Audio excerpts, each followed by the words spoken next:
J'étais en train de travailler tranquillement sur une de mes applications qui utilisait Firebase quand tout à coup, plus rien ne marchait. En fait, j'avais pas trop compris qu'est-ce qui s'était passé. Je pensais que j'avais mal codé quelque chose dans mon application, mais en vrai, j'avais dépassé mon quota gratuit de Firebase. Je suis Fabs et je travaille dans l'informatique depuis plus de 15 ans maintenant et je suis entre autres ambassadeur de l'outil de création d'applications Flutterflow. Dans cette vidéo, je vais te montrer comment j'en suis arrivé à dépasser mon quota Firebase. Mais avant cela, je vais tout d'abord faire un petit rappel de ce que est Firebase. Donc Firebase, c'est un backend as a service. Un backend as a service, c'est un ensemble de services qui permet de créer un backend sans avoir codé quelque part, entre guillemets, le quelque part. Derrière, en fait, Firebase fournit un certain nombre de SDK. Donc les SDK qui sont supportés sont sur du JavaScript, du Java, du Python, du Go et plein d'autres langages aussi comme Swift également ou Kotlin. En tant que backend as a service, Firebase supporte notamment une fonctionnalité qui est la gestion des données. Donc dans Firebase, il y a une fonctionnalité qui s'appelle Firestore qui est destinée à stocker les données. La particularité du stockage des données dans Firestore, c'est que les données, en fait, ils sont stockés sous forme de documents. Plus précisément, sous forme de documents JSON. Donc c'est une sorte d'arborescence avec des clés et des valeurs. Contrairement à une base de données relationnelle où les données sont stockées dans ce qu'on appelle des tables, dans des lignes.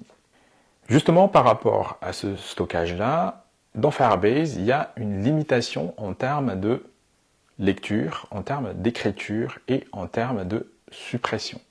Et justement, j'ai dépassé l'une de ces quotas-là. Et c'est ce que je vais te montrer par la suite. Alors, pour vous montrer le cas justement où j'ai rencontré ce problème-là, je l'ai utilisé une application fictive que j'ai créée à côté. Donc il s'agit d'une application qui va afficher la liste des produits et voilà justement ce qui s'est passé. En fait, j'ai dépassé tout simplement de 30 000 le quota de lecture de Firebase et je vais vous montrer en fait comment j'ai pu avoir ce cas-là. Donc petit rappel au niveau du fonctionnement de la tarification de Firebase. Firebase est accessible gratuitement. Donc, il y a deux plans, il existe deux plans sur Firebase, le plan Spark et le plan Blaze. Le plan Spark vous permet d'accéder à quasiment toutes les fonctionnalités de Firebase, mais avec certaines limitations. Donc par exemple, pour Cloudflare Store, vous êtes limité en termes de taille de stockage de données, ainsi qu'en termes de trafic sortant, en termes de lecture, en termes de écriture et en termes de suppression. Justement, c'est au niveau de la lecture que j'ai dépassé mon quota. Qu'est-ce qui se passe si jamais vous dépassez ce quota-là? Si vous n'avez pas souscrit au plan Blaze, à ce moment, il ne va rien se passer, c'est juste que votre application ne va pas tout simplement fonctionner. Sinon, au-delà de ces limitations-là, en fait, vous allez payer en fonction du nombre de lectures que vous allez faire sur votre application. Alors, pour reproduire ce problème-là, en fait, sur mon application fictive, j'ai récupéré des données sur le site kaggle.com. Donc, le site kaggle.com, c'est une site pour les data scientists et qui met à disposition des jeux de données, en fait, qu'on peut utiliser. Donc, il y a plein de jeux de données dedans. Je vous invite à l'explorer. Il y a notamment un fichier CSV, donc un fichier sous format de ligne séparé par des virgules, d'un site qui s'appelle Big Basket, qui est un site d'e-commerce qui se trouve, je pense, en Inde. Donc j'ai téléchargé ce fichier-là et je l'ai chargé au niveau de mon application Flutterflow. Donc dans Flutterflow, en fait, il y a une fonctionnalité qui permet d'intégrer Firebase directement dans l'application et qui permet notamment de charger les données dans notre application. La possibilité de charger un CSV dans Flutterflow se trouve au niveau du menu Connect, ensuite dans le menu Firebase, Firestore, et ensuite ici il y a un menu qui s'appelle Manage Content qui va ouvrir une autre fenêtre qui se trouve ici, et c'est ici qu'il y a le menu Upload CSV.